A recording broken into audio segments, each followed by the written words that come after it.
Hello, today we will guide you through how to connect IC Markets to TradingView. In this walkthrough, we'll show you how to access the broker connection area inside TradingView and locate IC Markets so you can begin the connection process. This is a simple setup, and once you know where everything is, it only takes a moment to find the right option. To get started, open TradingView in your web browser. You should land on the main TradingView website, which is where you can access charts, market tools, and broker integrations. If you are not already signed in, it can help to log in first so the connection process goes more smoothly once you reach the broker panel. Once you're on the TradingView homepage, look at the top of the screen and click on Products. This menu is where TradingView organizes its main tools and features.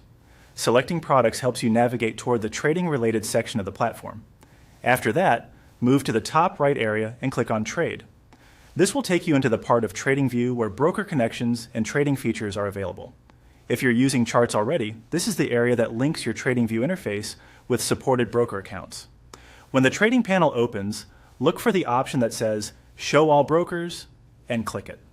This is an important step because it expands the full list of brokers that can be connected through TradingView. If you don't open the full list, you may not immediately see the broker you need. Now take a moment to look through the broker list and search for IC Markets. Depending on your screen size or layout, you may need to scroll a little to find it. It's a good idea to check the names carefully so you select the correct broker from the available options. Once you find IC Markets, click on it. This opens the specific broker connection window for IC Markets inside TradingView. From here, you're just one step away from starting the link between the two platforms. Finally, click on Connect. This begins the connection process and takes you into the broker login or authorization stage, depending on your account setup. Be sure to follow any on-screen prompts carefully to complete the connection successfully. And that's it. You've now reached the point where TradingView and IC Markets can be connected. If you run into any issues, double check that you selected the correct broker and that you are working from the official TradingView site.